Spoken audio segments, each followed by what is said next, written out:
Y al final se nos dice, y cuando el ciclista va con la bicicleta, pero va andando a lo de ella, ¿también es un ciclista y puede ir por la vía? Pues no, tampoco lo es. La ordenanza nos establece que cuando el ciclista va andando con la bicicleta es un peatón. Es decir, estos son los términos que establece la ordenanza municipal en los que se puede sufrir alguna controversia dentro del carácter general cuando quien realiza la interpretación de la norma se está fijando solo en el nombre del artículo. Puede resultar contradictorio, pero si leemos el contenido de cada uno de los artículos veremos que la circunstancia es la que señalo.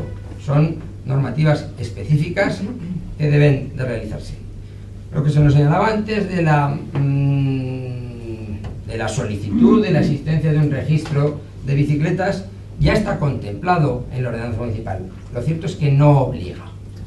Es una circunstancia que se regula en el capítulo segundo del título tercero, el registro de las bicicletas, un registro municipal en el que consten todas las bicicletas con los datos del titular, la identificación de la misma y, a ser posible, el número de registro de la misma. Es una cuestión que debería de modificarse para que tenga que ser obligatoria.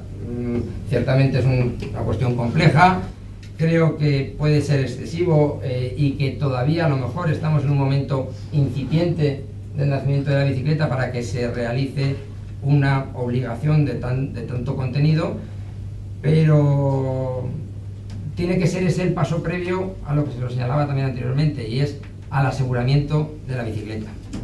Se nos decía antes que, bueno, que no hay ningún problema cuando cogemos una de las bicicletas municipales porque están aseguradas. Tengo que disentir de esa manifestación. Tengo que disentir de esa manifestación porque es cierto que están aseguradas, pero no tienen seguro de responsabilidad civil. Es decir, si cogemos el plan de la instalación de las bicicletas, que no lo firmó el ayuntamiento, sino que lo firmó la sociedad Expo Zaragoza 2008, se incluía la obligación a la propietaria de las bicicletas, que es Clear Channel, de realizar un seguro obligatorio, un seguro de responsabilidad civil con una cobertura de 600 millones de euros. Vamos, parecía que era una cosa absoluta. Se realizó ese seguro, el seguro se hizo con... No, es otra de las errores grandes que tenía, incluso que lo tenía letrado es usuario de la bicicleta, siempre decía, estaba asegurado en Caser porque estaba, pues lo ponía allí, pero no. El aseguramiento es con Claufor, bueno, ICE European Group Limited, cuya tramitadora de siniestros es Crawford. El único seguro que tienen es seguro de responsabilidad civil derivado de defectos en la bicicleta. Es decir, solo cubrirán daños causados por la bicicleta de uso municipal si se acredita que el mismo es consecuencia de un fallo en la bicicleta. Es decir, es una contraposición absoluta. Personalmente, yo quería solucionar eso con un ejemplo práctico. Tuve un siniestro en el que, bueno, yo no, un siniestro de un cliente en el que le causaba daños una bicicleta, interpusimos la demanda con todas estas circunstancias señaladas en la misma, alegando la existencia de ese seguro, alegando la obligación en el convenio firmado con Expo Zaragoza 2008 al que se adhirió el Clear Channel cuando se subrogó el ayuntamiento en las obligaciones de Expo Zaragoza, y estábamos esperando la vista para ver qué se nos alegaba de contrario y sobre todo para ver cuál era la resolución judicial al mismo. Con tan mala suerte que antes de celebrarse el juicio nos pagaron. Nos pagaron y nos quedamos sin resolución. Hombre, es buena suerte porque cobramos, pero a pesar de estar bien lo de haber cobrado, hubiéramos preferido tener una resolución en la que se nos estableciera cuál era la obligación de la aseguradora con los convenios firmados por la propietaria. En realidad, si el seguro firmado por la misma no cubre la responsabilidad civil, es que no la cubre.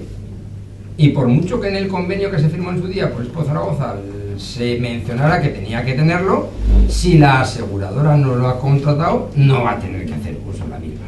Es decir, eso podría llevar a la derivación de una responsabilidad a un estamento superior. Es decir, existía una obligación de aseguramiento que el ayuntamiento no ha obligado a realizar a la propietaria de ese bien, y entendemos que de ahí se podría derivar, en su caso, una responsabilidad del ayuntamiento. Pero todo eso, como se nos ha pagado, no hemos podido hacerlo. Bueno, mire usted si la responsabilidad puede ser directa del propietario de la bicicleta, se va a quedar Charlie. Me parece que la único que está en este momento.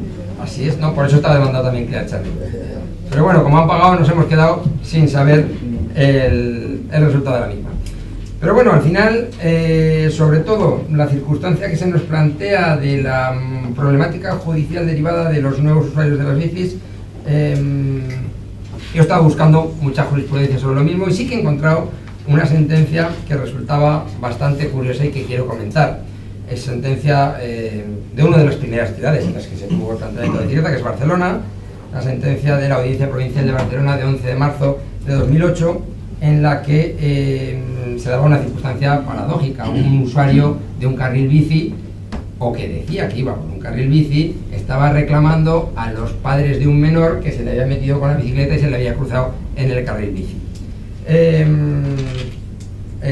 La circunstancia, al final, obviamente no conozco los detalles, pero lo que sí que sé, pues que la audiencia ha llegado a desestimar la reclamación de esta persona con unos razonamientos que, si bien no sé si se ajustaban o no al caso, porque no tiene que decir, sí que nos señalan lo que son los criterios que yo entiendo que deben de regir en toda la que es lo que hablaba antes, por ejemplo, del tranvía, o es lo que hablaba de los nuevos usuarios de las bicis, lo que debe de regir judicialmente para todos estos casos. Nos decía así, que interesa destacar que el demandante, dice, no circulaba por un carril bici, como parece deducirse de su escrito de demanda, sino por una zona peatonal. Por tanto, premisa fundamental para valorar lo ocurrido es la consideración de que en las referidas zonas la trayectoria del ciclista debe ser compatible con el normal deambular de los viandantes, así como con el de los niños, incluso si se desplazan con patines o con bicicletas, de manera que quien está obligado a actuar con prudencia y a velocidad mínima es precisamente el ciclista adulto, en tanto que este ciclista el agente potencialmente peligroso, comportando un riesgo que en absoluto puede predicarse ni de los peatones ni de los niños. Es decir, judicialmente, al final, lo que se nos viene a establecer es quién está obligado a mantener una mayor dedicación en el tráfico. ¿Qué pasa con los peatones, con los vehículos normales? Vosotros, como corredores de seguros, me imagino que todos conoceréis la circunstancia de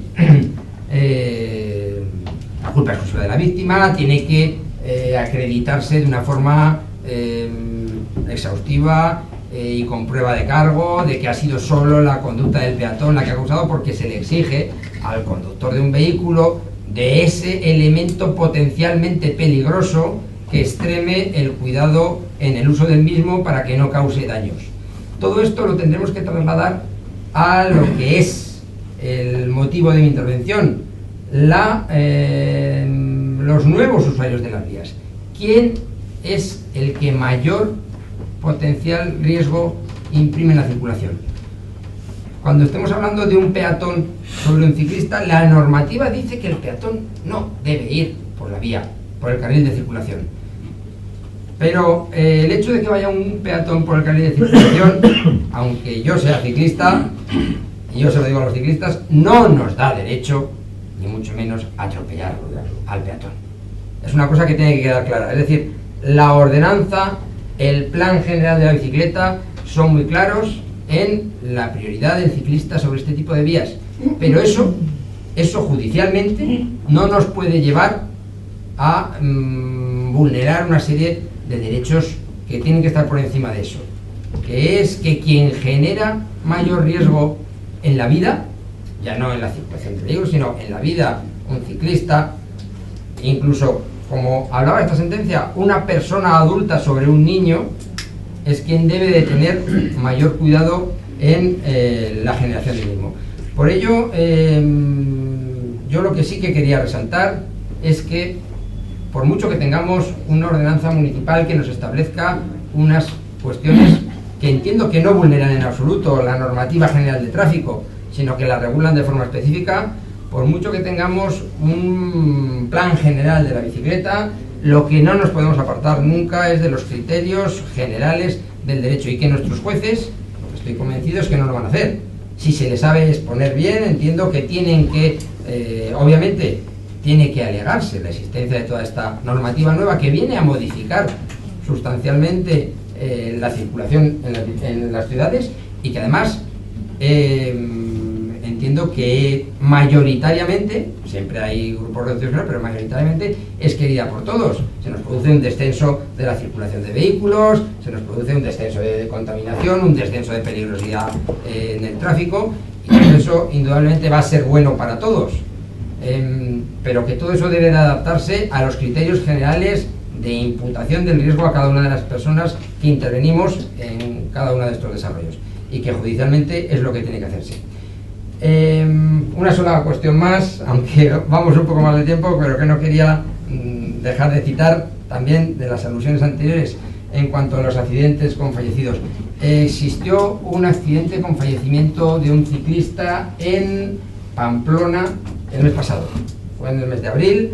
Fue un fallecimiento de una persona, una mujer, que fallece como consecuencia de la caída con una bicicleta y golpearse con la cabeza, un poco lo que nos señalaba antes Manuel, pero en esto se producía por el hecho de abrir la puerta un vehículo estacionado justo a la misma altura del carril. En Zaragoza tenemos muchos carriles de esos.